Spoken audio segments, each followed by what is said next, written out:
Y entonces,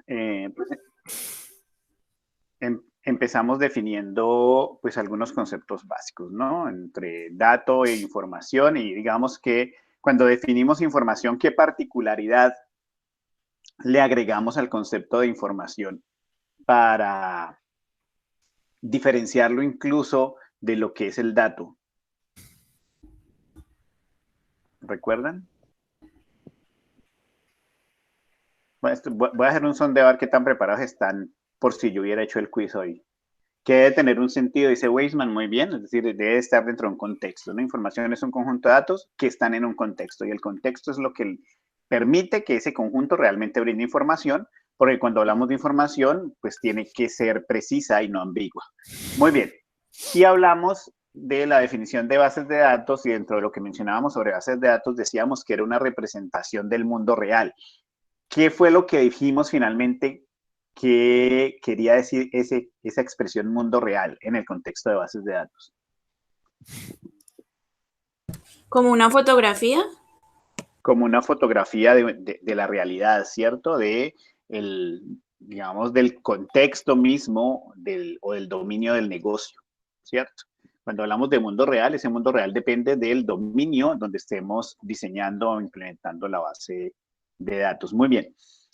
Y veíamos cómo a través de la historia de las bases de datos, ¿cierto? A partir de los años 70, pues aparecen ya realmente los sistemas de bases de datos o los sistemas de gestión de base de datos que permiten resolver muchos problemas que anteriormente se presentaban incluso con la aparición de la computadora, ¿no? De las generaciones de la computadora. Y ese principal problema que puede existir en las bases de datos, que es el origen para muchos otros problemas, ¿cuál es? ¿Recuerdan? Que yo les decía, es el coco, lo que para ustedes de niño era el coco, para ahora en bases de datos, este problemilla es el coco, a lo que le A tenemos lo de la redundancia. muy bien, a lo de la redundancia, ¿no? Y la redundancia no es otra cosa que, pues, duplicidad de información, es decir, tener más de un dato, más de un concepto, o un concepto, perdón, almacenado en más de un lugar, ¿no? Más de una vez, ¿no? Que hayan réplicas, porque pues eso puede generar después problemas de consistencia o de rendimiento, ¿cierto? Muy bien, entonces los sistemas de gestión de bases de datos, decíamos, pues vienen a solucionar, o no tanto a solucionar, sino nos permiten prever y controlar un poco esos problemas asociados a la redundancia, ¿cierto?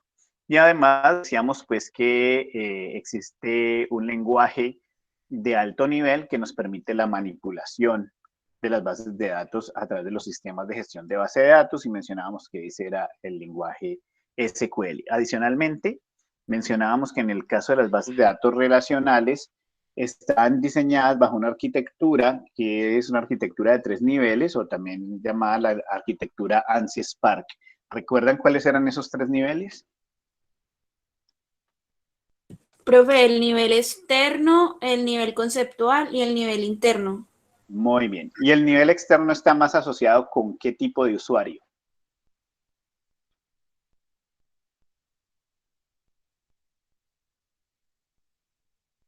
¿De la confidencialidad?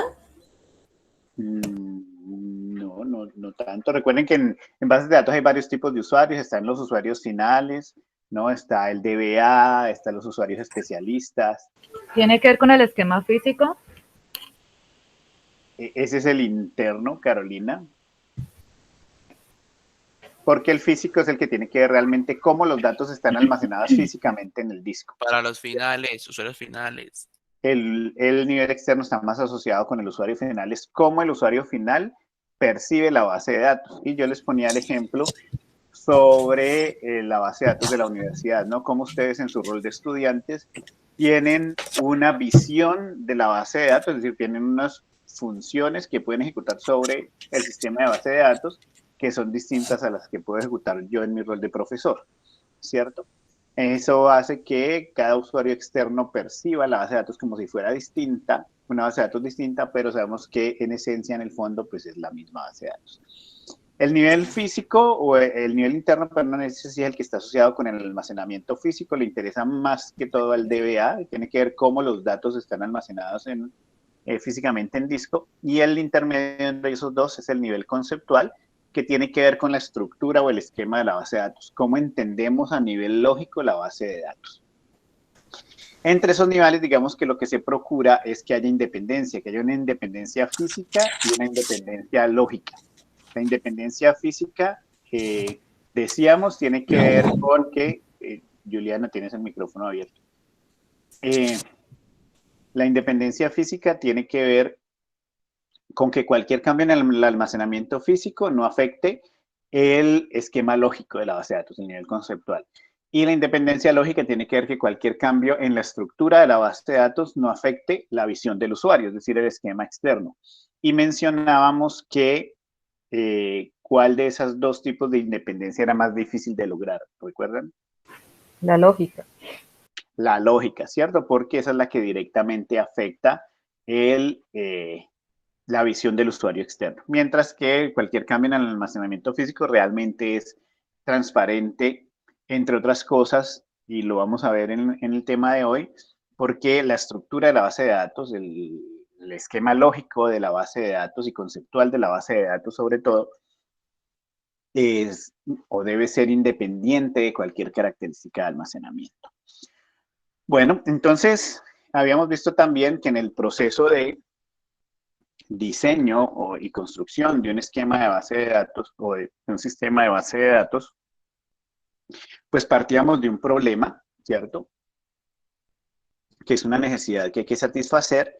Ese problema finalmente se representa en términos de los requisitos de software, y entre los requisitos de software están los requisitos asociados con las bases de datos, que es lo que el sistema debe hacer para solucionar el problema, y a partir de los requisitos que son el insumo viene la parte del modelo del diseño conceptual que produce el esquema conceptual de la base de datos, y luego vienen las otras etapas. Entonces, hoy vamos a entrar a hablar del modelo conceptual, ¿ok? El modelo conceptual nos va a permitir producir lo que en analogía yo les decía a ustedes que es como los planos de la base de datos, ¿cierto? Cuando yo les decía, bueno, uno puede construir una casa pegando ladrillos y levantando paredes, o puede hacer primero unos planos, hacer un diseño, y sobre esos planos construir para tener una garantía, digamos, de que la casa o la construcción pues va a soportar un poco más los embates de la naturaleza, ¿no? Lo mismo sucede con las bases de datos. Entonces, en el modelo conceptual empezamos esa construcción de los planos, ¿cierto? Es una etapa de diseño de la base de datos que nos va a permitir asegurarnos de que una vez la base de datos esté implementada, pues esa implementación, por un lado, satisfaga los requisitos del usuario, ¿cierto? Pero por otro lado, nos va a permitir refinar el diseño para que se puedan o podamos tener una cierta garantía de que de que los problemas asociados a la redundancia pues sean minimizados, ¿ok? Entonces empecemos ya ahora sí en forma con el tema de hoy, que es justamente eso, el del modelo conceptual. Y entonces pensemos, ¿por qué es importante modelar? ¿Cierto? Y la importancia de modelar de alguna manera está representada en esa imagen que están viendo ahí, ¿no? Expectativa y realidad. Una cosa es lo que usted se imagina, o digamos lo que su cliente se imagina y tiene en la cabeza, y otra cosa es lo que puede ocurrir en realidad cuando no hay realmente un proceso de diseño que me permita modelar lo que voy a construir, ¿cierto? Y eso es lo que ocurre en el ejemplo que siempre menciono en el tema de las casas. Usted puede tener en la mente el diseño más espectacular de la casa, ¿cierto? La imagen más espectacular de la casa que usted quiere construir.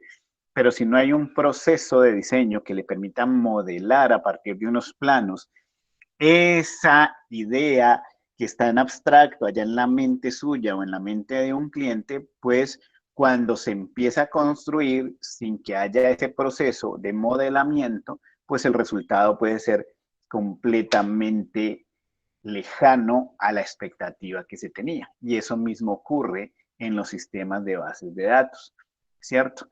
Entonces, ¿por qué es importante modelar? Porque el modelamiento me permite a mí asegurarme que lo que se va a construir en etapas posteriores se ajusta exactamente a las expectativas o a las necesidades de un cliente. ¿De acuerdo? Entre otras cosas, porque el modelo, ¿cierto? O el esquema que finalmente resulta de ese proceso de modelamiento, pues me permite hacer verificaciones sobre los requisitos que se establecieron y determinar si efectivamente se están cumpliendo o no esos requisitos o en qué medida esos requisitos se están satisfaciendo. ¿De acuerdo? Entonces, bueno, claro que es importante modelar, y yo se los decía a ustedes en la presentación del curso, que una diferencia fundamental entre quien aprende a trabajar en el proceso de implementación o diseño de bases de datos de manera formal con el proceso completo desde el modelamiento versus el que de pronto lo aprende de forma empírica o se va muy de una vez a la práctica, la implementación, es justamente eso, ¿no? Que cuando uno hace el proceso formal, pues hace un producto que tiene una mayor garantía de calidad, ¿cierto? Que satisface en mayor medida las expectativas, mientras que en el caso contrario, pues puede ser cercano a las expectativas, en principio puede ser muy similar a la expectativa, pero en la medida que va pasando el tiempo, a medida que la cantidad de datos va aumentando, de que las operaciones o los requisitos van cambiando, pues ese producto empieza a tener fallas, empieza a desgastar, ¿no? Si lo queremos poner en términos incluso de la imagen, puede ocurrir que usted en la expectativa versus la realidad en principio puede ser igual a la expectativa, ¿no? Que crear, eso es como un pancake igualito al de la foto de la izquierda, ¿cierto? O un pastel o lo que sea, pero al pasar unas horas puede ser que eso que usted construyó sin tener cuidado en el diseño, en todos los elementos que se requerían, pues empieza a derretir, se empieza a deshacer y termina completamente deformado. Eso mismo ocurre con los sistemas de bases de datos, incluso en general con los productos de software, ¿de acuerdo? Entonces, bueno, como es importante modelar, tenemos que empezar a hablar del modelo, ¿no? Del modelo de datos particularmente. ¿Qué es un modelo? Pues un modelo es algo que nos permite describir con precisión o con exactitud la información que requiere un negocio, ¿cierto? Cuando hablamos de ese negocio, estamos haciendo referencia al dominio del problema sobre el cual estamos construyendo la base, un sistema de base de datos como soporte o como solución al problema, ¿no? El modelo entonces debe ser un reflejo, por un lado, de lo que se requiere para solucionar un problema, pero también es un reflejo de lo que finalmente deberá quedar implementado, es decir, de lo que va a ser el producto. Por eso siempre hablamos del modelo como el plano, ¿no? El plano que me indica cuál va a ser la estructura, por lo menos a nivel conceptual, de la base de datos. Sabemos entonces, y lo mencionábamos tal vez la semana pasada, que la realidad concreta con todos los detalles no se puede captar, y no solo no se puede captar, sino que sencillamente hay detalles, como dije allí, que no interesan. Mencionábamos la semana pasada el caso de modelar un sistema de base de datos para gestionar la información de un supermercado, ¿cierto? Y entonces poníamos sobre la mesa el tema de la forma de pago, ¿no? Y decíamos, un cliente puede pagar o en efectivo o con cheque o con tarjeta débito o con tarjeta crédito. Y cuando paga con tarjeta débito o con tarjeta crédito, pues interesa conocer, por ejemplo, cuál es el banco, cuál es la franquicia, por lo menos de la tarjeta, porque de eso se desprenden otros procesos. Pero cuando el cliente paga en efectivo, el cliente puede pagar con monedas o con billetes, puede pagar con billetes de 50.000, de 100.000 o de 20.000. Ese nivel de detalle que ocurre en el sistema de información de los supermercados, digamos que ocurre en esa realidad, pues no es interesante para la base de datos, es decir, no tiene ningún interés porque no tiene ningún efecto práctico almacenar en la base de datos si el cliente cuando pagó en efectivo pagó con 3 billetes de 50.000, uno de 20.000, 3 monedas de 200, ¿cierto? Ese nivel de detalle no interesa. Entonces, en el proceso de modelamiento, muchachos, hay que ser cuidadoso en el sentido de que uno debe hacer un proceso de abstracción. Abstracción es extraer de esa realidad qué es lo relevante, qué es lo que realmente interesa para la base de datos en este caso y descartar lo que no interesa, lo que no es relevante. ¿Ok? Y por eso, entonces, si bien un sistema de base de datos es una fotografía de la realidad, ¿cierto? Esa fotografía, pues no tiene tantos detalles como la realidad misma, porque esos detalles no son relevantes. ¿Es claro hasta ahí lo que he dicho, muchachos? ¿O hay alguna pregunta? Claro, profe. Muy bien. Vale, gracias. Entonces, bueno, el modelo finalmente lo que hace es facilitar la comunicación y la comprensión de los requerimientos de información o los requisitos de información. Casi que el modelo además se convierte en una herramienta de comunicación, como dice ahí. ¿Por qué? Porque normalmente en un equipo de desarrollo de software hay diferentes roles, ¿no? Y dependiendo de los roles que trabajan en diferentes etapas o momentos del proceso de desarrollo, pues lo que produce en cierta etapa un conjunto o un profesional o unos profesionales que tienen ciertos roles, se vuelven el insumo para la etapa siguiente donde hay otros profesionales y otros roles. En ese orden de ideas, pues además el proceso de modelamiento tiene que ser formal, tiene que ajustarse a unos estándares y a unas normas para que la comunicación sea efectiva. Por eso mencionábamos la semana pasada cuando hablábamos de requisitos que no podían ser ambiguos. La interpretación tiene que ser la misma para todos, ¿no? Y esa concreción y evitar esa ambigüedad tiene que estar presente incluso en las demás etapas. Cuando yo produzco un modelo, ese modelo debe ser preciso, no debe ser ambiguo, porque en una siguiente etapa, pues alguien tomará ese modelo como insumo para realizar su trabajo en lo que le corresponda, de acuerdo al rol que tenga que ejecutar. Y el modelo, el mismo modelo de datos, sirve también para comunicarse con el cliente y poder establecer si efectivamente lo que se está plasmando, lo que se está diseñando, pues se ajusta a esas necesidades que se han identificado desde el mismo proceso de análisis y especificación de requisitos. ¿Ok? De tal manera que un modelo de datos, entonces, podemos decir que es un conjunto de conceptos que sirven para describir la estructura de una base de datos. Recordemos, además, que la semana pasada mencionábamos que la base de datos tiene dos componentes fundamentales. Un componente estático, que es su estructura, que normalmente no cambia, y un componente dinámico, que es la información que está almacenada en la base de datos, ¿cierto? Esa parte del componente estático de la estructura es lo que empezamos a definir a partir de la construcción del modelo de datos, ¿cierto? Y además de identificar los conceptos, porque esos conceptos son como los pilares de información, digamos, las columnas sobre las que estará soportado el sistema de base de datos, pues esas columnas o esos conceptos se tienen que relacionar, ¿no? Lo mismo, vuelve y juega el tema de la casa. Pues si usted va a construir una casa o un edificio y tiene que levantar unas columnas, pues las columnas en sí mismas solitas no hacen la casa, no hacen la construcción. Entre las columnas tiene que haber algo, ¿no? Entre las columnas hay paredes, se levantan las paredes, ¿cierto?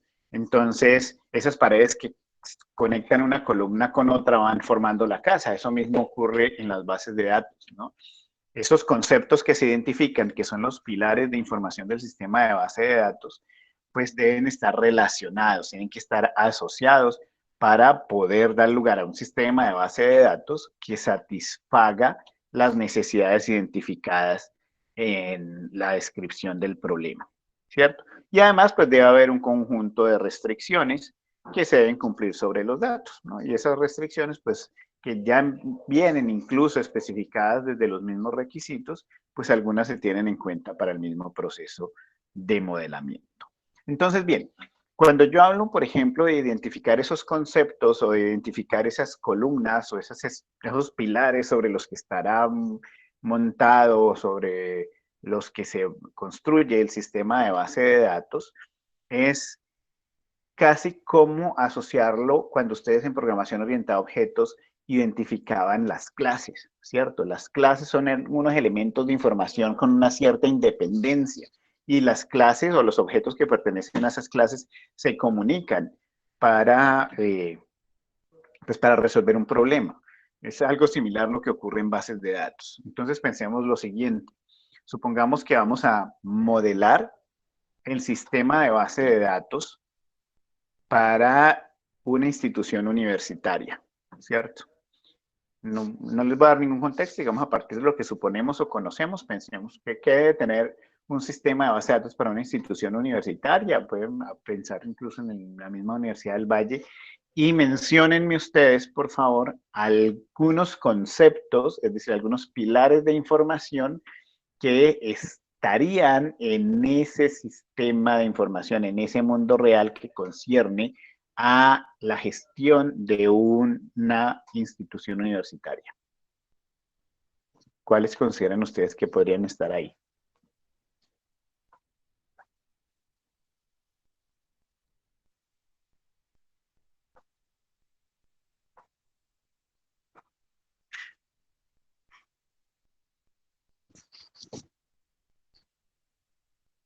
No todos a la vez, ¿no?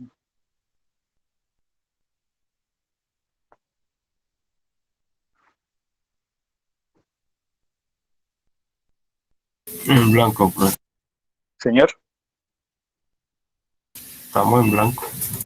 No, pero ¿cómo van a estar en blanco si piensen qué información se maneja en una institución universitaria y lancen ideas, no importa que parezcan descabelladas. Los datos personales de los profesores, estudiantes. Entonces, profesor, ¿cierto? La información de los profesores, eso quiere decir que profesor es un pilar de información. ¿Por qué? Porque en un sistema de información de una universidad yo necesito conocer quiénes son los profesores y cuál es la información de esos profesores. Entonces, profesor es una de esas, uno de esos conceptos en una institución universitaria.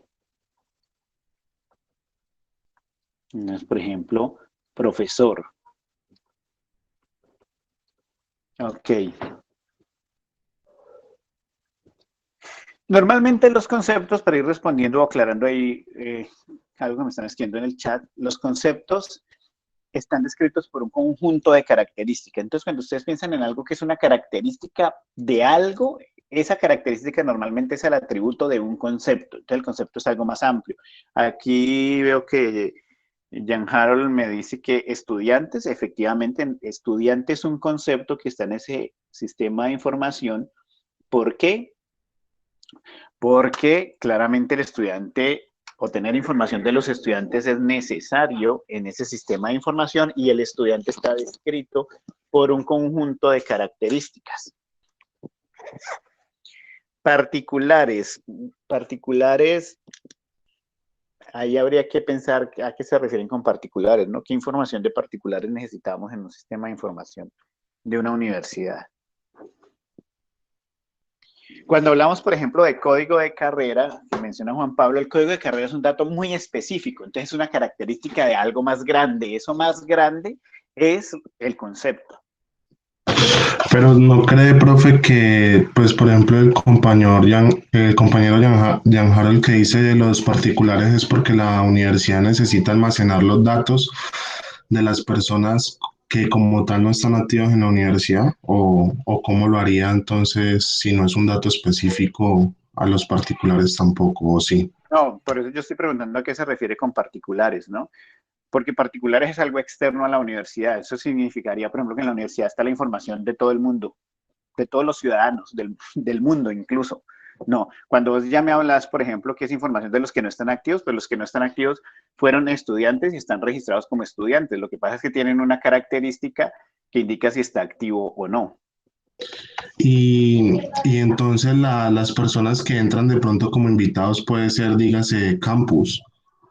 ¿Cómo lo maneja la universidad? Los usuarios del campus, todos son usuarios de la universidad, sea porque son profesores o funcionarios o porque son estudiantes. No son gente particular. Profe, pero ahí me pareció ver en el chat que dijeron que era personal de aseo y todas esas cosas. Ah, bueno, eso ya es otra cosa. Eso no son particulares, sino que son funcionarios. Bueno, digamos que si estamos hablando del sistema en general, yo puedo pensar que hay funcionarios. Y entonces funcionario es otra. Funcionario. Entendiendo funcionario como los empleados distintos de los profesores. Padres de familia. Realmente en la universidad no se maneja información de los padres de familia. Ni siquiera para los menores de edad. Profe, ¿directivos entrarían dentro de los profesores o qué? Los directivos de las instituciones universitarias son profesores, entonces están dentro de los profesores. Y digamos que ya el rol que tienen dentro de la universidad es una característica que indica el cargo, ¿no? Porque dentro de los profesores hay, por ejemplo, directores de programa o hay decanos o el rector mismo son profesor. Entonces, eso digamos que en principio, porque no tenemos un contexto completamente definido, lo podemos pensar que es una característica que determina el cargo del profesor. Por acá Juliana dice sede, bueno, eventualmente, por ejemplo, en el caso de la Universidad del Valle, en el que hay sedes, entonces uno podría pensar que sede es un concepto, ¿cierto? Por acá Weisman dijo materias o asignaturas, ¿cierto? Claro, asignatura es un concepto fundamental en el sistema de información de la universidad. ¿Ok? Aquí estamos haciendo simplemente una aproximación porque realmente para definir los conceptos pues hay que tener un contexto completamente definido y lo que me define a mí el contexto es la lista de requisitos, ¿no? Entonces, estamos mencionando algunos, por ejemplo, el tema de funcionario, pues les decía yo, bueno, en general puede ser, ¿cierto? En la universidad realmente hay varios sistemas de información porque está el sistema de información de recursos humanos, donde los funcionarios pues claramente aparecen, pero están los sistemas de información académicos, donde ahí los funcionarios no aparecen, pero digamos en un contexto amplio y no completamente definido, lo podemos incluir. Los créditos, por ejemplo, que menciona Verónica, es una característica de la asignatura, ¿cierto? Entonces se vuelve un atributo. ¿Por qué? Porque el crédito en sí mismo no se descompone, digamos, no es un conjunto, no se forma de un conjunto de datos más pequeño, es un valor, y es un valor que describe una característica de la asignatura. Oferta académica, dice John Jaime, oferta académica puede ser dependiendo de cómo la interpretemos. Porque si la oferta académica, si pensamos en oferta académica como los programas que tienen admisión en un periodo dado, pues esos son los programas académicos, ¿no? Que simplemente que en un proceso administrativo, pues en cierto periodo se reciben o se hace proceso de admisión. Las secciones, dice, no, ahí sí no entiendo a qué te refieres, Juan Manuel, con las secciones.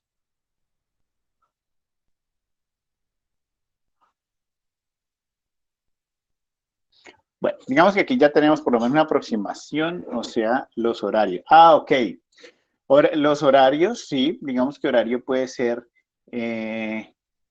un concepto. ¿Por qué? Porque el horario tiene unas características que lo describen, ¿no? Un horario tiene asociada la asignatura, tiene asociado un profesor, tiene asociado un periodo académico, que de pronto, eso iba a completar yo ahora con lo que dice John Jaime, oferta académica de pronto lo podemos pensar como periodo académico, porque el periodo académico tiene un conjunto de características que lo describen, ¿cierto?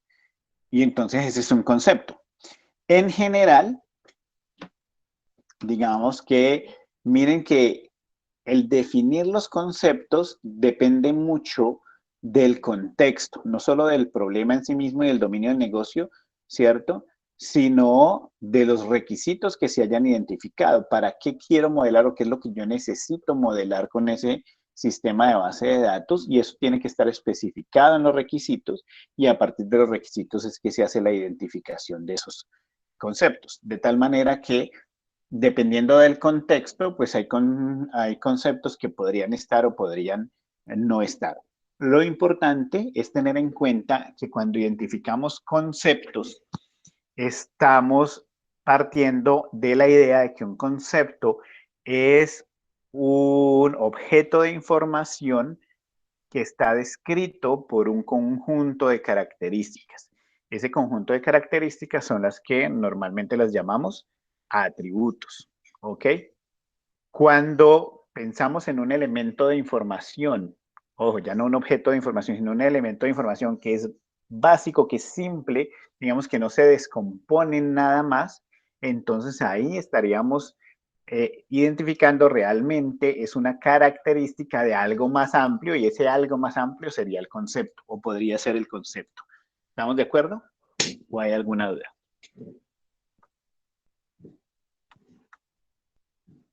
De acuerdo, profe. Ok, muy bien. Entonces, bueno, el modelo conceptual nos lleva a producir el diseño conceptual, que parte, como les decía, de las especificaciones de requisitos de usuario, y el resultado final, pues, es el esquema conceptual de la base de datos. Es decir, es un elemento gráfico donde se representan cada uno de los conceptos y las relaciones entre esos conceptos. ¿Ok? Bien. Entonces, el modelo conceptual representa ese conjunto de conceptos que vienen o que son identificados de una realidad y de cómo esos conceptos se relacionan. Si nos devolvemos a los conceptos que habíamos identificado acá, en el ejemplo anterior, con lo que yo acabo de decir, pues suponemos que entre esos conceptos hay algunas relaciones, ¿cierto? Hay algunas asociaciones. Y finalmente todas esas asociaciones entre los conceptos pues dan lugar al sistema de base de datos. Piensen entre los conceptos que están ahí escritos, identificados, ¿qué relaciones pueden existir?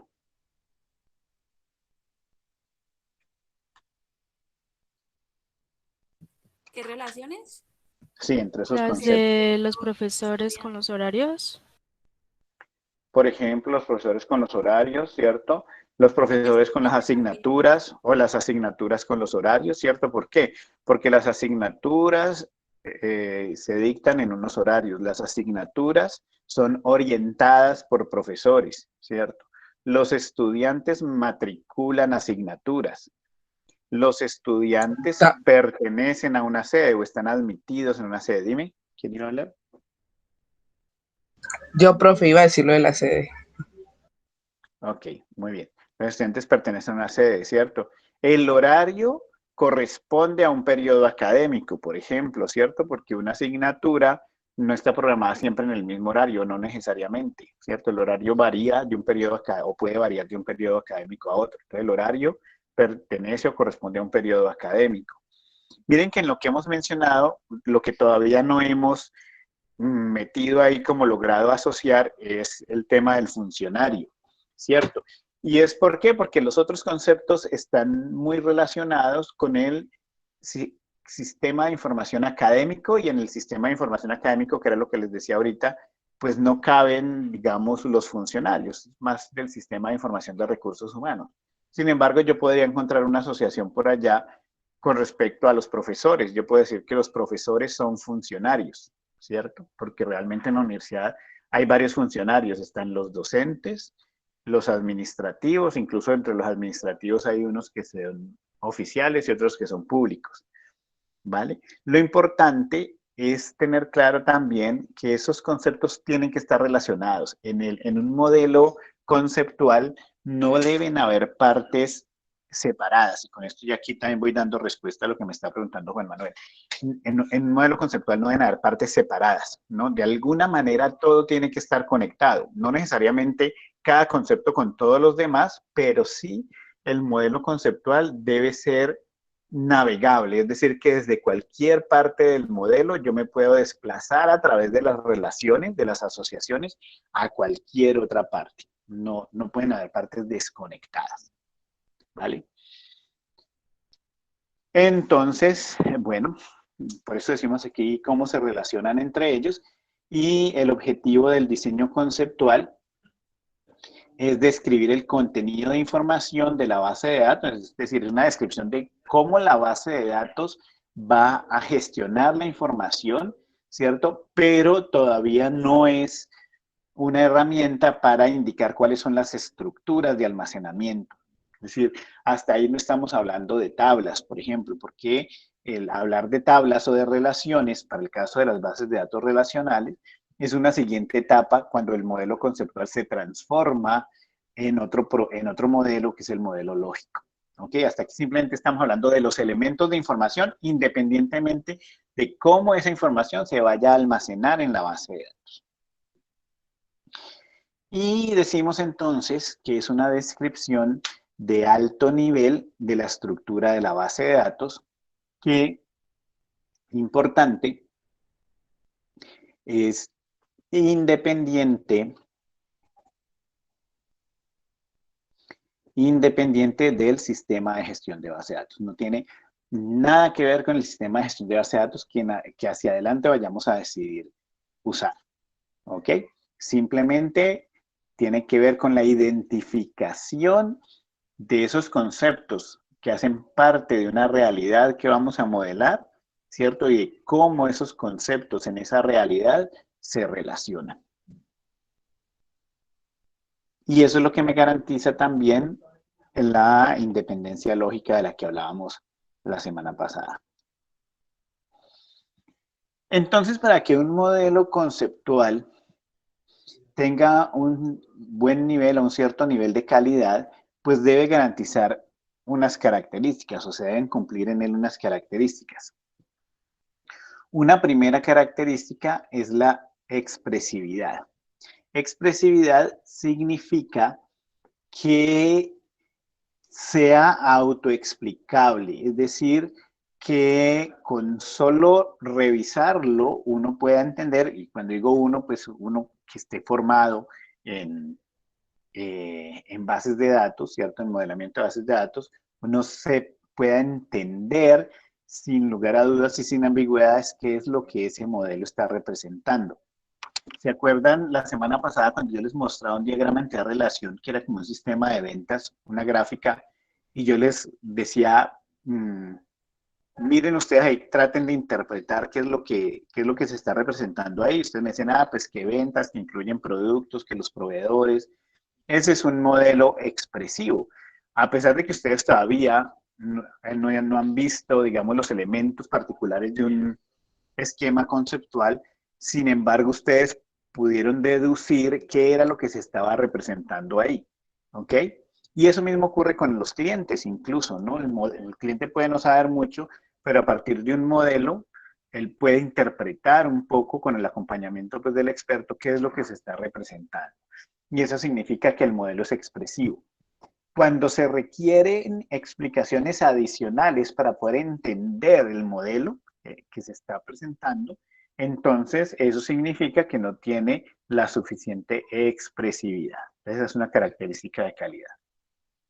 Otra característica de calidad es la simplicidad. Y la simplicidad tiene que ver con que el modelo que usted genere es el más pequeño posible, que no debería haber otro modelo equivalente que tenga menos elementos o que sea más pequeño o más simple y que siga representando lo mismo. ¿Ok? ¿Por qué? Porque si no, quiere decir que ese modelo, que no es el más simple, seguramente va a tener problemas asociados con redundancia. Y esa simplicidad, que no tiene construcciones, pues, digamos, sofisticadas, está muy de la mano con la minimalidad, y es que es el mínimo. No hay uno más pequeño posible que él, que siga representando lo mismo. La formalidad está asociada con que el modelo debe ajustarse a las normas o al estándar de la herramienta de modelamiento que se esté usando. Por ejemplo, en el caso del modelamiento con el diagrama de Chen, que es el que vamos a ver ahora, él me dice, las entidades deben estar nombradas con sustantivos y deben representarse por rectángulos. Y las relaciones deben estar nombradas o deben usar verbos y deben estar representadas gráficamente por rombos, ¿cierto? Entonces, la formalidad quiere decir que cuando usted representa el modelo, pues se tiene que ajustar a esas normas, porque eso es lo que permite que ese modelo se vea una herramienta de comunicación con otros roles en el proceso de diseño e implementación. Si el esquema de Chen me dice que las entidades deben ser rectángulos y usted lo pone con círculos, pues no estás usando el formalismo de la herramienta y por lo tanto la comunicación pues se va a dificultar porque alguien que vea eso como un círculo va a decir, ¿ese círculo qué significa? ¿Vale? Pero cuando usamos el formalismo del lenguaje o de la herramienta, entonces vemos un rectángulo y yo ya sé que un rectángulo es una entidad. Y una entidad pues es lo que estamos hablando ahorita de concepto, ¿no? Es un concepto, es un elemento de información. ¿Ok? Entonces, es básicamente eso. Ustedes, por ejemplo, en el curso de desarrollo de software, van a ver modelamiento con UML para productos de software. Y entonces, dentro del modelamiento de software van a ver que hay que representar gráficamente los actores y que la representación de los actores, pues, es de esta manera, por ejemplo.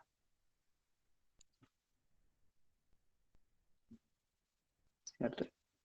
Esto es un actor. Y ese es el formalismo, y entonces el actor se comunica con un caso de uso. Eso es en desarrollo de software. Y ese es el formalismo, y hay que usarlo así, que es muy simple, que no sé qué, ese es el formalismo. Alguna vez que yo di el curso de desarrollo de software, pues resulta que una niña me entregó el modelo así, que era como con una falda y como con unas trenzas aquí. Y eso pues sí, muy femenino y todo, y yo no sé qué más le puso, pero eso es incorrecto porque se aleja del formalismo de la herramienta, ¿vale? Eso mismo ocurre acá, ¿no? Entonces, la formalidad es importante, entendiendo que la formalidad es usar los elementos de la herramienta, del lenguaje que se esté usando para el modelo, para el modelamiento, de la manera correcta, porque eso es lo que facilita la comunicación y el entendimiento mismo de lo que se está representando. Los modelos conceptuales entonces más usados para bases de datos son el modelo entidad de relación de Chen, que es el que vamos a ver hoy, y el modelo entidad relación usando el diagrama de clases de UML. Seguramente ustedes ya conocen algo del diagrama de clases por sus cursos de programación orientada a objetos, que ese pues, por ahí les voy a dejar unas diapositivas con una tarea, ¿ok? Nosotros nos vamos a enfocar aquí particularmente. ¿Vale? ¿Alguna pregunta hasta ahí, muchachos?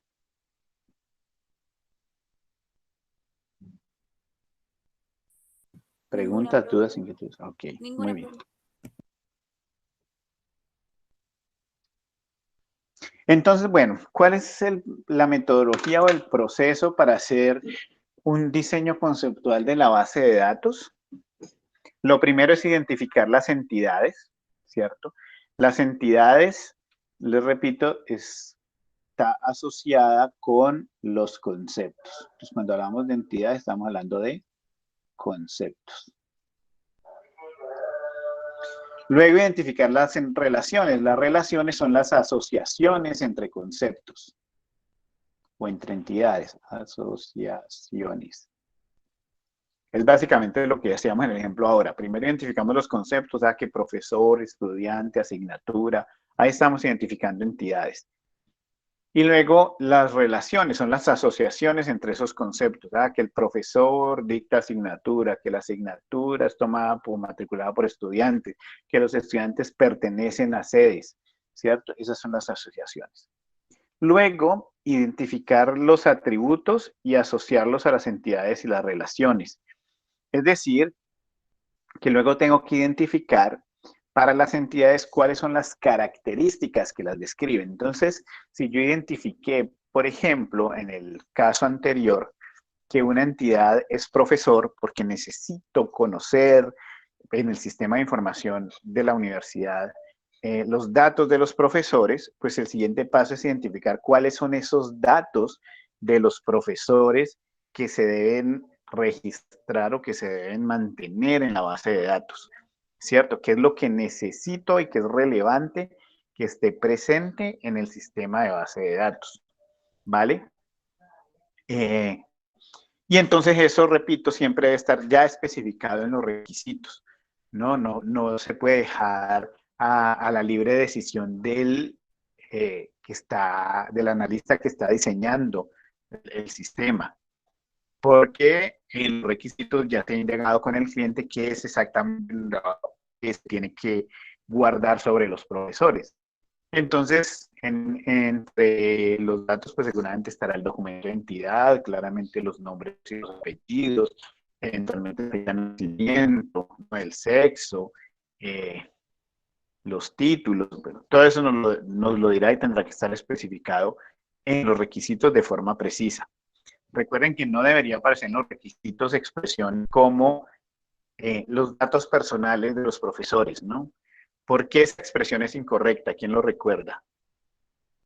Hablar de los datos personales, registrar los datos personales.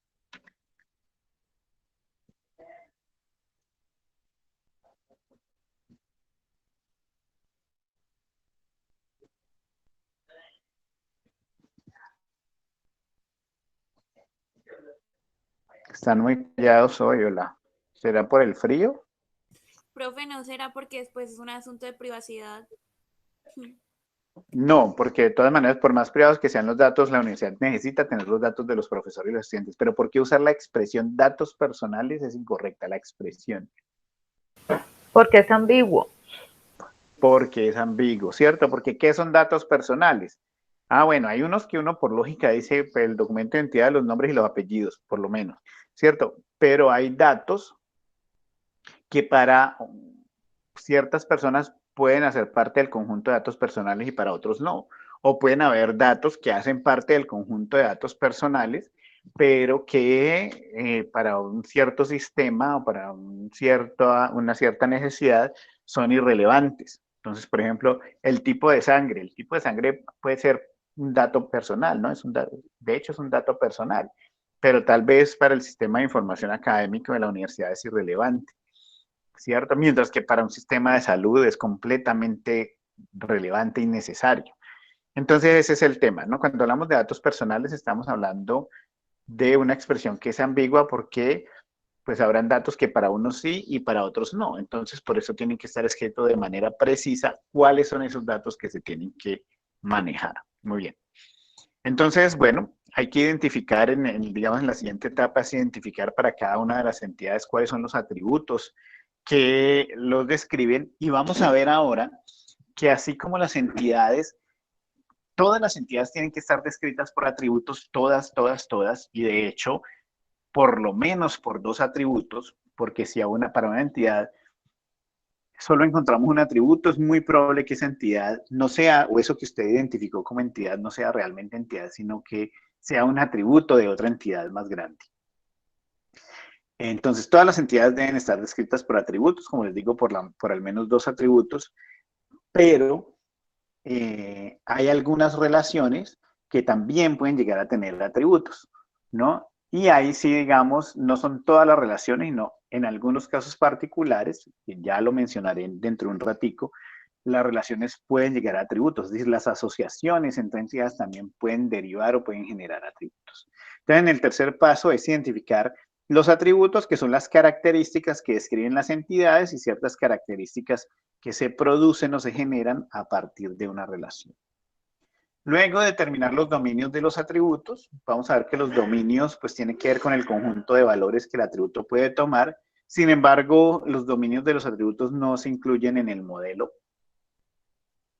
Determinar los identificadores es lo que comúnmente conocemos como llave primaria, como llave o clave primaria.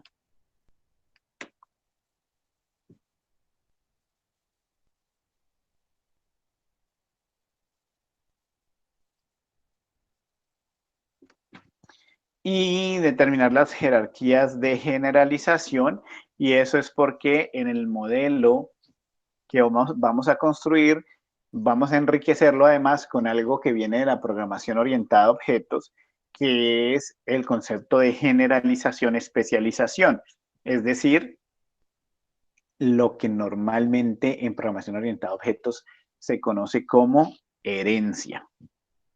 Finalmente, pues se dibuja el diagrama, porque el diseño conceptual lo que hace es producir un diagrama que lo llamamos el diagrama entidad-relación, y eso es lo que da lugar al esquema conceptual de la base de datos, ¿cierto? Esa es la representación del esquema conceptual de la base de datos.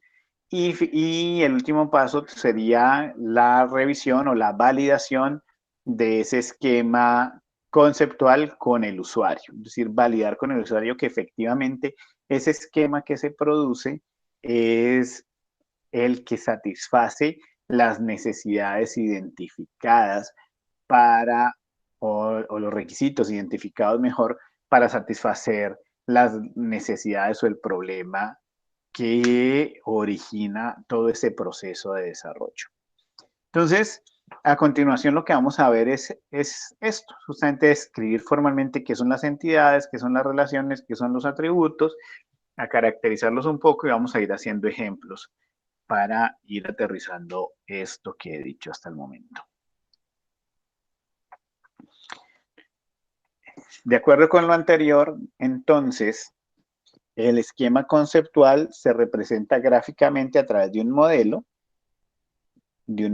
gráfico, valga la redundancia, que es el modelo entidad-relación, conocido como MER, ¿cierto? Que produce el diagrama o cuyo resultado final es el diagrama entidad-relación, ¿cierto? Como su nombre lo indica, pues en ese modelo hay dos componentes fundamentales, las entidades y las relaciones, ¿ok? ¿Para qué se utiliza ese modelo? Es una herramienta conceptual, ¿cierto? Que es un apoyo para entender y para verificar que los requisitos de base de datos se están cumpliendo previo a la implementación del sistema de base de datos.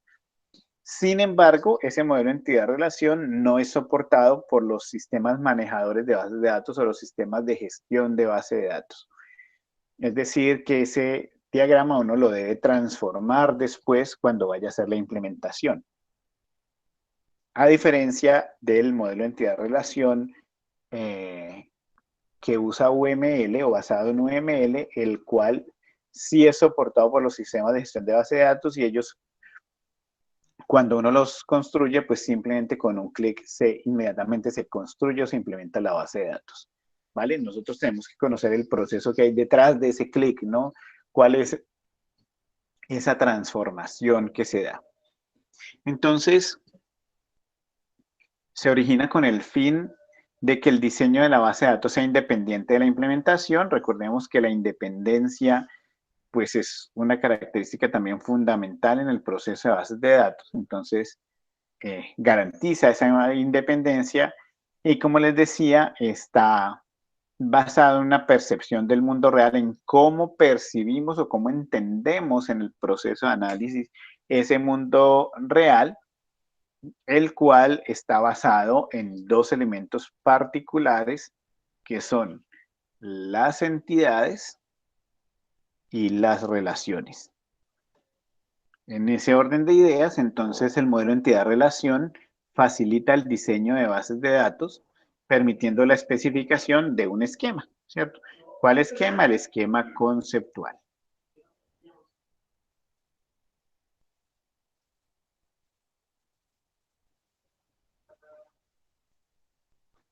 Bien.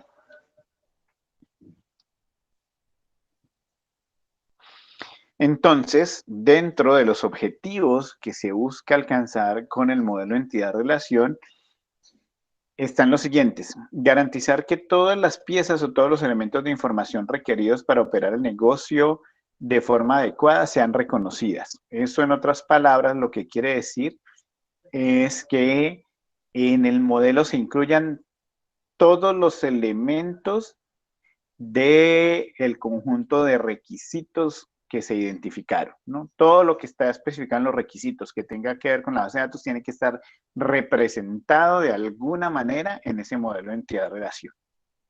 Adicionalmente, que cada pieza de información, es decir, cada elemento que esté representado en ese modelo, solo aparezca una vez. Y eso está en función de la simplicidad que mencionamos ahorita, es decir, que de la simplicidad y la minimalidad, ¿no? Que el modelo sea mínimo, evitando la redundancia. Y finalmente, garantizar que no se modela la información que es derivable o que se obtiene de otra información ya modelada. Es decir, también está en función de evitar la redundancia. Si hay algo que yo puedo calcular o puedo obtener a partir de otra información, entonces no lo represento porque me va a generar redundancia. Miremos entonces lo siguiente. Empecemos definiendo cada uno de esos componentes fundamentales. Por un lado, están las entidades. ¿Qué es una entidad? Bueno, la entidad la podemos asociar con lo que hablamos ahorita de concepto, ¿cierto? Cuando identificamos conceptos, esos conceptos se vuelven entidades, ¿cierto? En algunos textos las mencionan entidades tipo. ¿Por qué? Porque son un tipo de objeto, ¿cierto? O un objeto de datos, también conocido como categoría, sobre el que se recoge información. Es decir, que las entidades son esos pilares de información de los que hablábamos hace un rato, que permiten soportar todo el diseño de la base de datos. Ahora hay que tener en cuenta, y aquí viene la parte del formalismo, que se nombran con un sustantivo, si siempre el nombre de una entidad será un sustantivo, y se representan con un rectángulo. Normalmente yo siempre sugiero que el nombre además se escriba en singular, ¿no? Sin embargo, van a ver ustedes en algunas imágenes que vienen de otros autores, de diferentes autores, que usan plurales. Pero lo ideal, digamos, es que el nombre sea en singular, que no hablemos de productos, sino de producto, de estudiantes, sino de estudiante. Pero bueno, eso es lo menos relevante. Lo más relevante es que sean sustantivos y que se representen en rectángulos. ¿Ok? Un tema con todo el proceso de modelamiento y con la identificación de las entidades es que el análisis es subjetivo, ¿cierto? Es un proceso mental que depende mucho de la capacidad de análisis de quien está haciendo el modelo, ¿cierto? De la experiencia de quien está haciendo el modelo. Y en ese orden de ideas, pues distintos diseñadores pueden hacer distintas interpretaciones, sobre todo en problemas más complejos. Entonces, digamos que esta parte del modelo conceptual es la más crítica en todo el proceso de diseño de base de datos, porque al ser un análisis subjetivo, es decir, al ser un proceso mental, pues es una técnica no algoritmizable. Es decir, no hay un algoritmo que le diga a usted cómo hacerlo. Depende de su capacidad de análisis. ¿Ok? Y por eso pueden haber variaciones.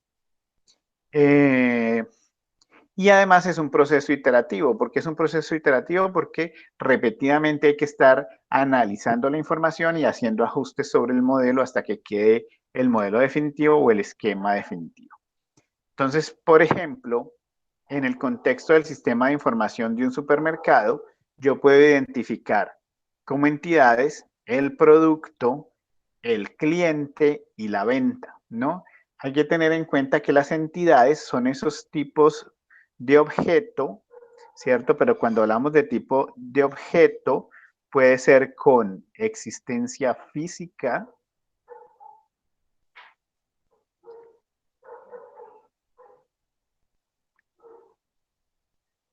o existencia lógica. Es decir, pueden ser físicos, tangibles o intangibles.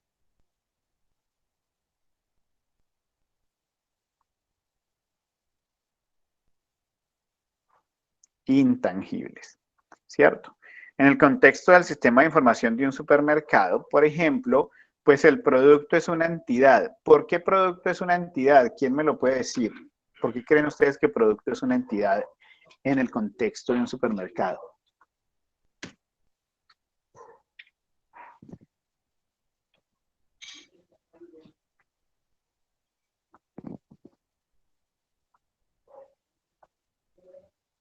Porque tiene características. Exactamente, porque hay un conjunto de características que lo describen, ¿cierto? Es como dice ahí en la definición, es un objeto sobre el que se puede recoger información. John Jaime dice exactamente lo mismo porque tiene varias características que lo describen, ¿cierto? Es esencial en ese sistema de información y adicionalmente tiene existencia física en ese caso, al igual que el cliente, ¿no? El cliente es una entidad en el sistema de información de un supermercado.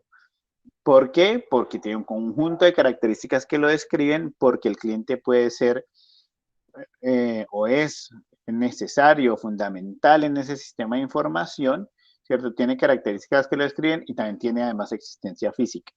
La venta, al igual que los casos anteriores, pues tiene un conjunto de características que lo describen.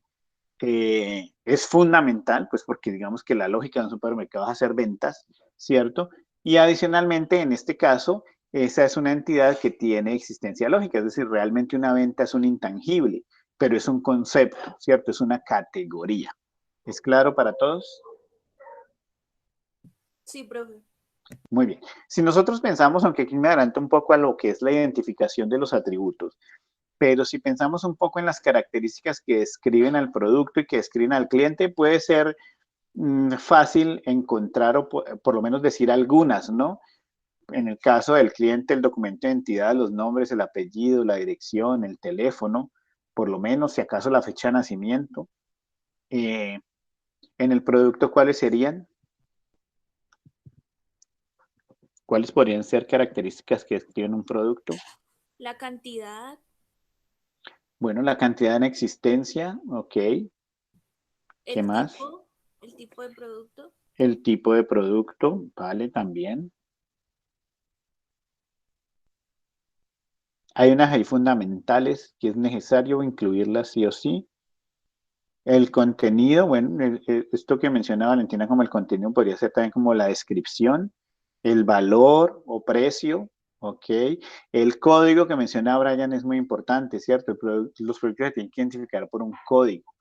Miren que en el proceso ahorita o en la metodología para el modelo hablábamos de identificadores. Las entidades deben tener un identificador. Mientras que en el cliente es el documento de identidad del identificador, en el caso del producto puede ser un código, ¿cierto? Además, los productos tienen otra característica fundamental que no me la han mencionado. ¿no será quién los provee o qué?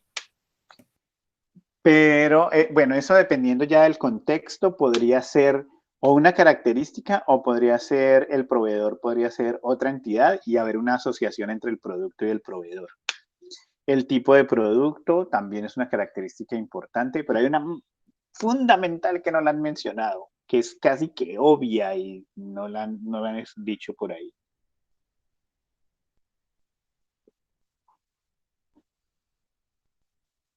Cuando ustedes van a una tienda a comprar algo, ¿qué le preguntan al tendero? Que si Ustedes le hay, preguntan, que si usted le Que pregunta si al hay el tendero, ¿qué? producto, Por eso, pero usted le pregunta al tendero, tendero, ¿hay el producto código 123456? O le pregunta si hay el qué, nombre. el nombre del producto. Claro, todos los Pero productos ese, tienen un nombre. ese se lo escribió Weisman, profe, está ¿Sí? arriba. Ah, entonces no lo leí, no lo alcancé a leer, entonces no he dicho nada. Ah, sí, señora. Ahí está Whitman, el nombre. Ah, bueno, no lo había leído, era yo. Muy bien. ¿Cómo así que a Whisky Man? ¿Qué es eso, Brian? Bien. Entonces, bueno, miren que el saber, por ejemplo, esos atributos que hemos mencionado del producto son exactamente los que se requieren o harán falta más o sobrarán algunos. ¿Cuál sería la respuesta de usted a esa pregunta? ¿Son exactamente esas características? ¿Harán falta más o sobran algunas?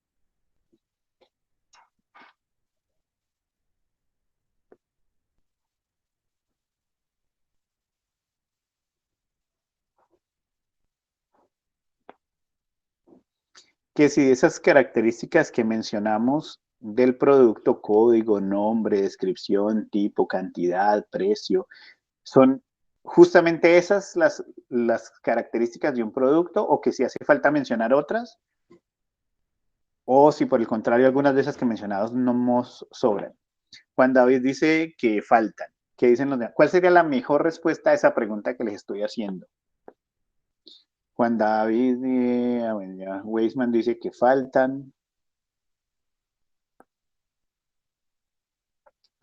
La mejor respuesta la acaba de decir Juan Manuel. Depende del contexto. ¿Por qué no podemos decir ahorita con precisión si son exactamente esas, si faltan o sobran? Porque no tenemos un contexto completamente definido. Es el contexto el que nos permite determinar exactamente cuáles son las características que describen una entidad, ¿cierto? Y el contexto está definido en el conjunto de requisitos, ¿ok? Entonces, vale, esa era la respuesta más precisa. No sabemos si faltan porque no conocemos realmente el contexto particular, ¿de acuerdo? Ahora bien, ¿cuáles son las características que describen o que podrían describir una venta? El precio, El precio total de la venta, ok. ¿Qué más? la cantidad de productos que hay en dicha venta, o no. Podría ser la cantidad de productos totales llevados en una venta. Cuando se hace una El venta, destino, señor, el destino de la venta. el destino. ¿Qué interpretamos por destino? No. El lugar hacia donde va. Ah, bueno, pero si digamos, Pero eso es relevante. si estamos en un supermercado, por ejemplo, donde es un punto de venta donde es el cliente que va y compra y se lo lleva, pues el cliente se lo lleva. Si fuera, por ejemplo, una tienda online donde hay que despachar los productos, sí podría ser relevante, ¿no? Depende mucho también de lo que estemos modelando. Pensemos en un supermercado tradicional, donde la gente va, coge los productos de la estantería, pasa por la caja, los paga y se va con sus productos. Un ID, muy bien, Juan Manuel, un ID porque así como las otras entidades deben tener un identificador, pues la venta también, al ser una entidad, debe tener un identificador, ¿cierto? Un identificador de la venta. Ese identificador de la venta normalmente está asociado con la factura, ¿cierto? De las ventas se derivan facturas. Sin embargo, la factura podría ser considerada una entidad aparte también. O considerar la factura, digamos, la misma entidad venta, porque finalmente la venta está representada a través de lo que se ha facturado. ¿Ok? El valor total de la venta, que lo está mencionando ahí Juliana. ¿Ok? Hay unos datos básicos de una venta.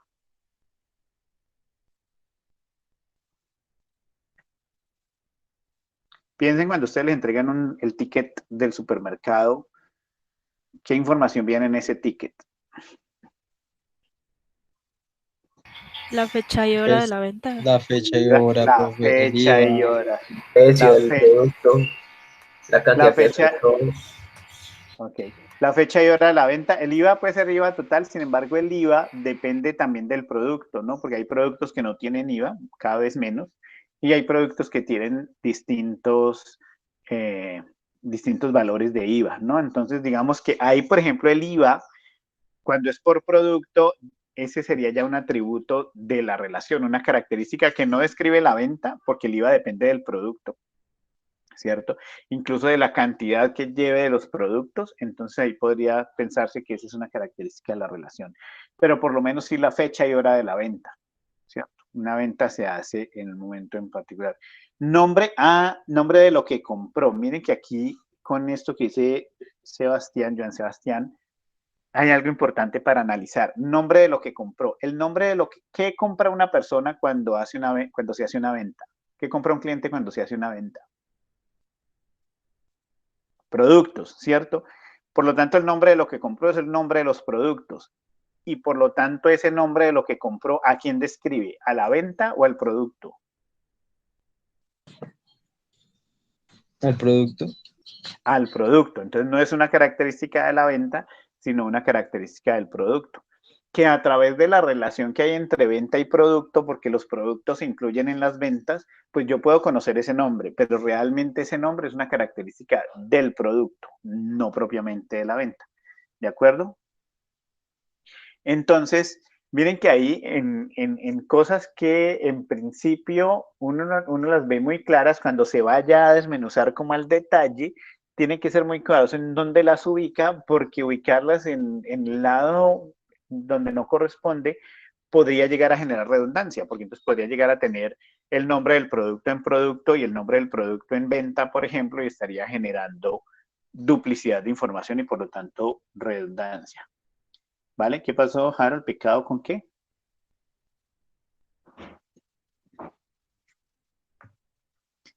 Bien. ¿Estamos claros hasta ahí? Chicos, ¿alguna duda? Claros, profe. Vale, muy bien. El otro componente del modelo de entidad-relación, pues son las relaciones. Las relaciones, como les decía, pues representan las asociaciones entre entidades.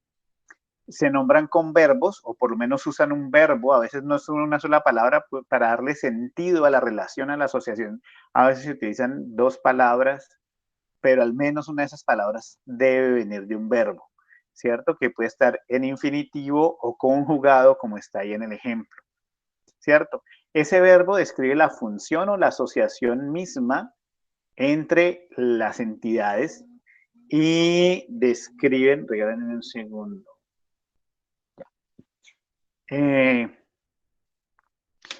Describen la asociación misma entre las entidades y se representan gráficamente por rombos. De tal manera que una relación siempre conecta entidades. Nunca debe haber dos relaciones conectadas de forma directa, ¿ok? Porque la relación, repito, lo que representa es una asociación entre entidades. Adicionalmente, una característica de la relación es el grado. El grado de una relación determina el número de entidades que participan en ella. Por ejemplo, en el caso de la figura que está ahí en la diapositiva, esas dos relaciones, la relación genera y la relación incluye, son relaciones de grado 2 o relaciones binarias. ¿Por qué? Porque cada una está conectando dos entidades. ¿De acuerdo? Y entonces le da sentido a la asociación porque ahí ya en el modelo entiendo que el cliente genera ventas, ¿cierto? O que las ventas son generadas para los clientes, ¿cierto? Que las ventas incluyen productos o que los productos están incluidos en las ventas.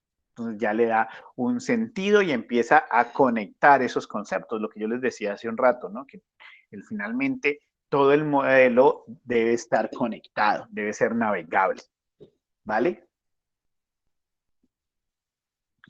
Muy bien. Entonces, siempre usan verbos. Miren que aquí tengo el verbo generar conjugado y el verbo incluir que está conjugado y las entidades pues se nombran con sustantivos. Entonces, bueno, hagamos unos ejemplitos ahí sobre el uso de las entidades y las relaciones. Ahí yo creo que pues, máximo 5 minutos, usando el conocimiento que ustedes tengan, lo que supongan, de que cómo funciona, porque repito, todavía no tenemos un contexto completamente definido. Vamos a pensar o a identificar entidades y relaciones entre esas entidades para estos tres contextos.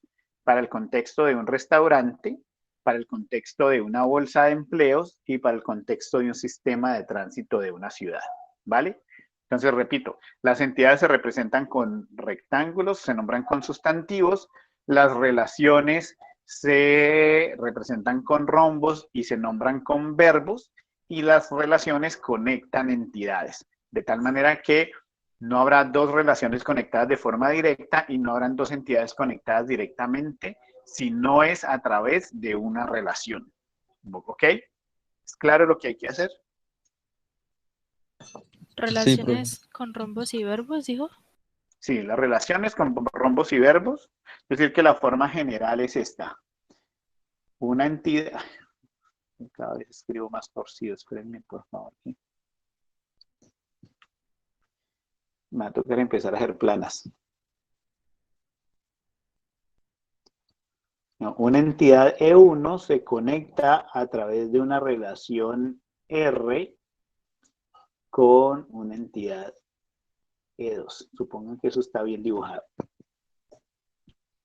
Ok, entonces háganlo para el contexto de un restaurante, para una bolsa de empleos, para un sistema de tránsito de una ciudad. Tomémonos 5 minuticos para eso y ya en un momento les empiezo a indagar cómo les fue, ¿vale?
¿Cómo vamos?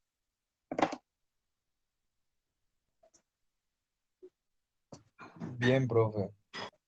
Ah, bueno, está muy bien. Y qué frío que está haciendo hoy, ¿cierto? Yo estoy aquí en Tuluá y está haciendo un frío ni el más berriondo. Sí, hay que la cobija en la silla, profesor. Ahora que estoy que hoy traigo una cobija en serio y me envuelvo en cobija.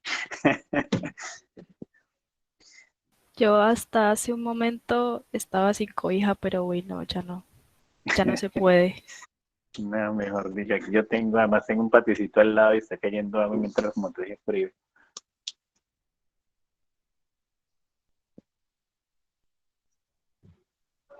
Yo me imagino que más de uno en este curso está tomando la clase acostado. Puedo apostarlo. Ese es Weyman, profe. Bueno, yo creo que por lo menos la mitad del curso, si no Uy, más. no soy capaz de ver clases acostadas, vi que dormía.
Profe, ¿cuál era el último?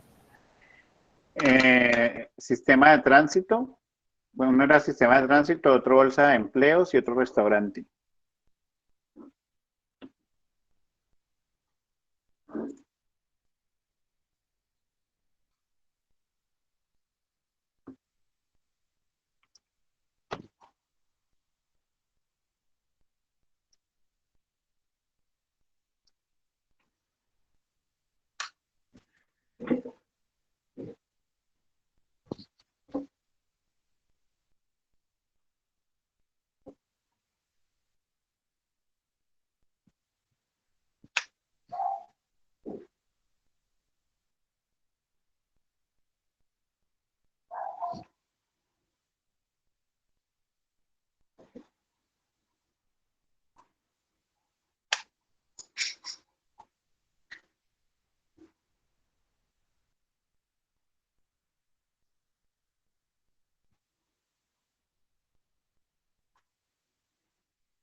Listo, profe. ¿Lo compartimos por algún lado o qué? No, pues espérenme, me lo van diciendo y aquí yo voy pintando. Entonces empezamos. Sí, profe. El primero es el de el restaurante. A ver qué entidades identificaron en el restaurante. Empleado. Mesas. Profe, Clientes. ¿Eh? ahí tengo una duda. Es que empleado es algo muy general, me parece a Ujú. mí, en cuanto a las relaciones que pueda tener, porque las relaciones que tiene un cocinero no van a ser las mismas que va a tener, digamos, la persona de ventas o el mesero. Ajá. Entonces, no sé si se pondría algo tan general como empleado o se pone como tal cada persona Pues por supongo, aparte. profe, que para responder a la compañera depende, me imagino que habrá una característica de un empleado que diga, no sé, cargo o algo así. Sí, digamos que dependiendo mucho del contexto, la observación que hace Carla fue la que me habló, ¿cierto? Sí. Eh, es muy relevante. Y para complementar lo que dice el compañero también, depende mucho del contexto, ¿no? Si yo simplemente necesito conocer en el contexto, pues cuál es el rol que tiene cada empleado en el restaurante, entonces será un atributo que diga cargo y entonces el de atributo tomará como valores cocinero, mesero, tal. Si dependiendo del rol hay asociaciones, y eso lo vamos a ver ahorita también en el proceso de modelamiento, entonces el empleado yo tengo que especializarlo o derivarlo en unas entidades subtipo, que las llamamos, que dependiendo del rol, entonces yo voy a decir, ah, bueno, hay empleados que son cocineros y lo modelo aparte porque el cocinero tiene unos roles, ¿cierto? Unas relaciones distintas de las que tiene el mesero, por ejemplo. Esto todavía no tienen por qué saberlo, pero para irle dando respuesta a ese tipo de inquietudes, entonces yo lo que puedo hacer es esto. Eso es una herencia, exactamente, que en el caso de entidad relación se representa de esta manera, ¿no? Entonces un empleado puede ser cocinero o puede ser mesero. Entonces, bueno, que es que el mesero atiende mesa, ¿cierto? Suponiendo que mesa sea, que ya la mencionaron pues por ahí eh, como una entidad. Bueno, el mesero atiende mesa, ¿cierto? Pero el cocinero prepara plato, por decir algo. Entonces, si el contexto me dice que hay que hacer esta diferenciación, lo puedo representar como una herencia, como lo dice Juan Manuel, ¿cierto? Y es que de una entidad general, que la llamaremos entidad supertipo, derivo unas entidades especializadas, que son entidades subtipo, para establecer esas relaciones, ¿vale? Eso respondería a la pregunta. Con respecto a la mesa, si la mesa es realmente una entidad o no, pues también dependería del contexto, pero digamos que en principio, si yo puedo describir un conjunto de características, por lo menos dos características para una mesa, entonces es válido considerarla como una entidad. Por ejemplo, pues la mesa tendrá un identificador y además la mesa podrá tener una ubicación, por ejemplo, y en ese orden de ideas, pues uno puede pensar que la mesa sí sea un, ¿No, una entidad. no sería mejor establecimiento? Que ahí podría yo creo que encerrar tanto turnos como mesas, ¿no? No porque establecimiento ya es una cosa muy genérica. De hecho, podríamos incluso pensar que el establecimiento es el sistema completo, ¿no? Porque el establecimiento es todo el espacio del restaurante donde tiene vida ese sistema de información. A menos que Como estemos es que hablando... me refiero es Sí. que, por ejemplo, puede haber varios locales.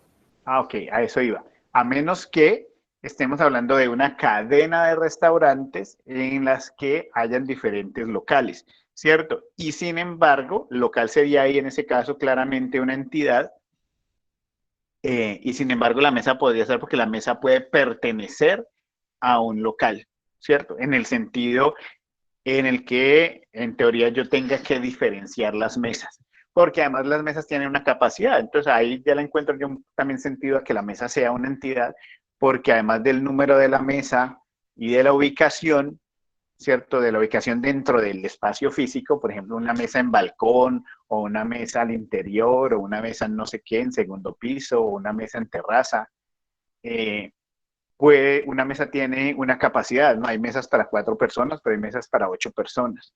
Entonces ahí hay un conjunto de características que están describiendo la mesa. Y la mesa puede estar ubicada en un local pensando en que sea una cadena de restaurantes que tiene varios locales, ¿de acuerdo? A esas entidades subtipos se le pueden agregar atributos, sí. Digamos que al igual que cuando hacemos herencia en programación orientada a objetos, los atributos comunes los llevaría la entidad supertipo y la entidad subtipo podría tener los atributos que las diferencian si existieran. ¿Ok? Bueno, ¿qué otras entidades encontraron en el restaurante?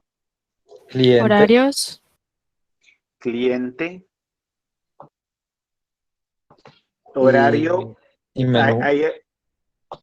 Ahí el horario sería el horario de quiénes. De los empleados. Bueno, ya Pues si, pensando en el horario, si trabajan por turnos. sí, ahí podría ser dependiendo Profe, y de el si es horario del turno. restaurante como tal, ¿dónde iría? No, eso no se modela, porque si el restaurante abre de lunes a sábado de 11 de la mañana a 11 de la noche y el domingo de 11 de la mañana a 5 de la tarde, pues ese es el, no, digamos, es el único dato y es parte de la administración, pero no es algo que haya que representar. Por eso les preguntaba que el horario de quién. Porque si son los horarios de los empleados en el supuesto de que trabajan por turnos y que pueden rotar sobre esos turnos, pues ahí ese horario sí puede ser considerado una entidad. Pero el otro no, porque ya digamos, es una norma, digamos, fija del funcionamiento del restaurante. Entonces no es algo que va a ser modelado en la base de datos. Bien, cliente, ¿qué otra? Además del horario, por ahora no voy a poner el del horario, pero Menú. entendemos que sí. Las Profe, ventas. Menú. Desagreguemos un poco el menú, ¿no? Porque el menú normalmente es un conjunto de platos. Bueno, aunque menú, O sea, el nombre del plato, no sé, el número de serie el y no sé, costo. la cantidad. bueno, vámonos pues menú. Entendiendo que menú, pues es cada uno de los platos eh, que se pueden preparar o vender en ese restaurante, ¿cierto? Y entonces Perdón, ¿la parte administrativa también iría en empleado o sería otro? sí, toda la parte administrativa pues son empleados finalmente, entonces podrían estar ahí en empleado. Vale, ¿qué otra entidad? ¿Las ventas entrarían ahí o no? Las ventas sí, porque finalmente un restaurante pues vende platos, entonces puedo tener venta, ¿cierto? Empecemos a encontrar asociaciones para enlazar estas entidades.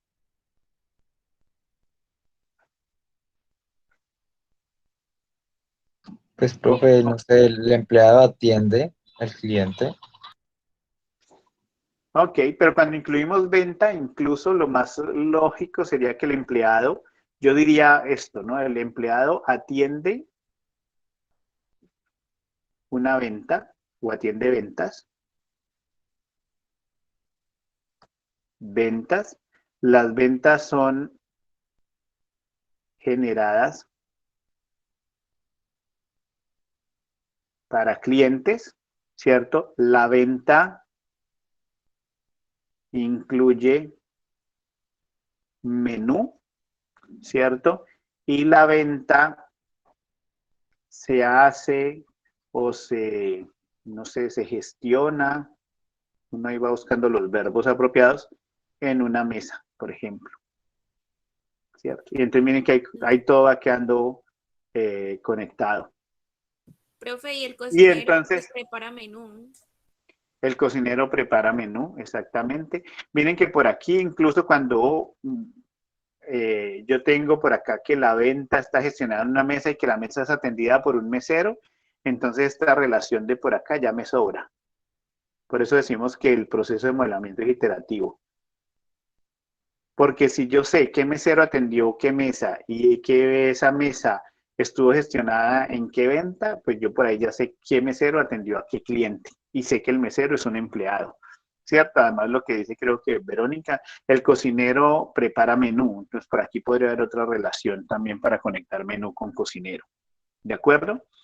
Entonces ese primer ejercicio que digamos como lo mencioné ahora rato también, pues por lo que no tenemos un contexto completamente definido, pues no podemos decir con precisión si es exactamente ese, si falta o sobra, nos da un primer acercamiento, por lo menos para entender cómo identificar elementos de información, cómo asociarlos y ver que siempre hay que encontrar una manera de asociar todos esos elementos de tal manera que el modelo sea un todo conectado, ¿de acuerdo?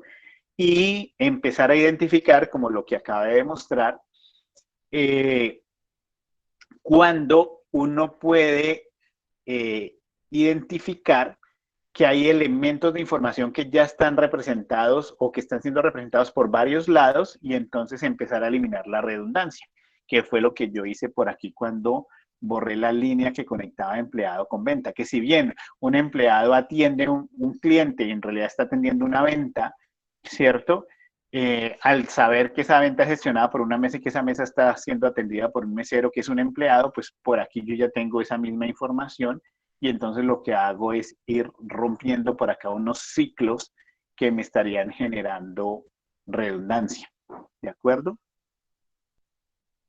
Por ahí William nos dice los platillos, que los platillos, entiendo, son el menú. ¿De acuerdo, chicos? Miremos, Sí, profe. miremos el otro caso que... otra vez me va a tocar dar la misma vuelta, ahora ya no me acuerdo cómo lo hice. El otro caso, opciones, ¿por dónde fue que me metí ahora para cambiar formato de papel? Fondo de papel, no. Formato de papel por aquí. El otro contexto era el de ¿qué? El del sistema de tránsito, ¿cierto? El de bolsa. Bolsa El de de la empleos. bolsa de empleos. Ok.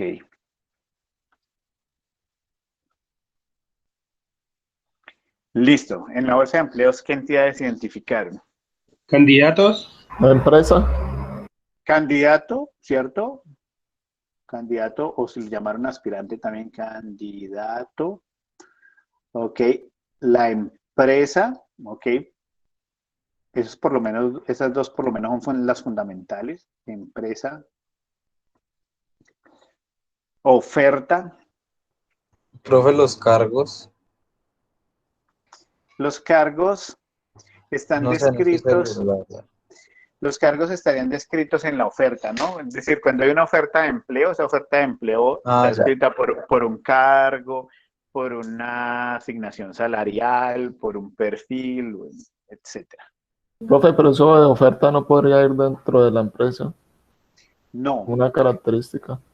no, porque una empresa puede ofertar varios cargos y tiene varias vacantes, ¿no? Entonces una misma empresa puede en una bolsa de empleo ofertar una vacante para cubrir el cargo de contador, una vacante para cubrir el cargo de desarrollador de software y una vacante para cubrir el cargo de, no sé, de servicios generales. Y entonces cada una de esas vacantes tiene unas características distintas. Entonces son 3 ofertas o 3 vacantes distintas de una misma empresa.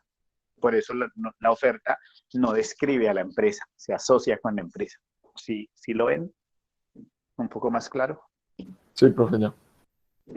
Listo, entonces con esas 3 entidades miremos cómo las asociamos.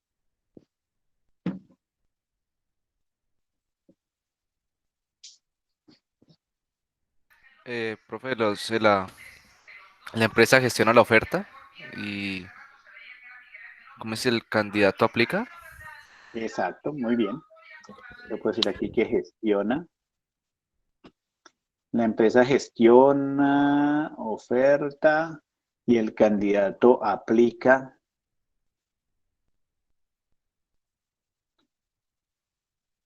a ofertas, por ejemplo. Repito, depende mucho del contexto, ¿no? Y el otro caso que nos correspondía era el de, ahora sí, el sistema de tránsito, ¿no? Sí.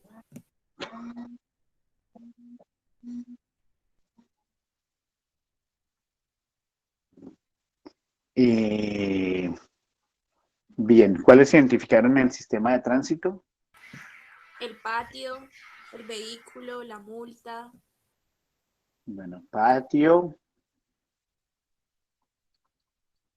el vehículo claramente, Destinos, ¿no? destinos, ¿a qué te refieres con destinos? Multa, digamos, infracción o... Profe, guardia. No sé, el que pone la multa. agente, Eso. Bueno, puede ser. No tenemos un contexto entonces que hace que todo esto es válido. Bueno, pensemos entonces cómo asociamos todo ese tipo de entidades. El conductor puede ser, sí, ¿cierto? Porque un vehículo puede tener varios conductores o un conductor no necesariamente está asociado con un único vehículo. Ujú. Encontremos relaciones entre esas entidades.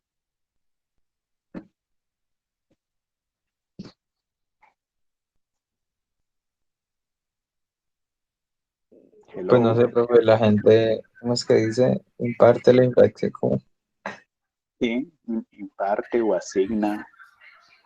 La infracción va al conductor. El agente asigna infracción, la infracción se la ponen es al conductor, entonces corresponde al conductor, digamos que el conductor pues conduce, pues no sé, el vehículo es Va a los llevado al patios. patio.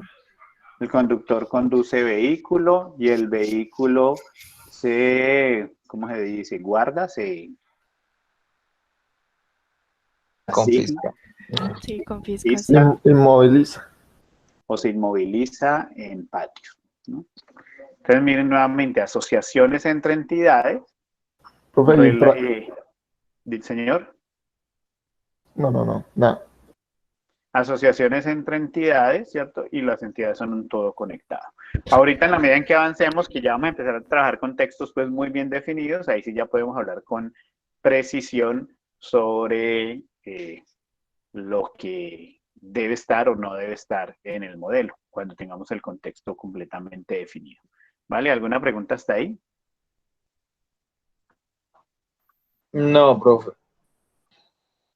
Bien, entonces les propongo que hagamos el receso en este momento, a ver si nos tomamos algo caliente. Y volvemos en 15 minutos, ¿de acuerdo? Listo, profe. Vale. Listo. Ahí sí contesta con entusiasmo, ¿no? Vamos a dejar de grabar aquí y ya nos volvemos a ver. Uy, creo que está muy temprano, que ahora es 9:52. ¿O será que hacemos el receso más tarde? No, mira, vamos a receso aquí para resolver un tema de la universidad y ya volvemos a las 10:10. ¿Listo?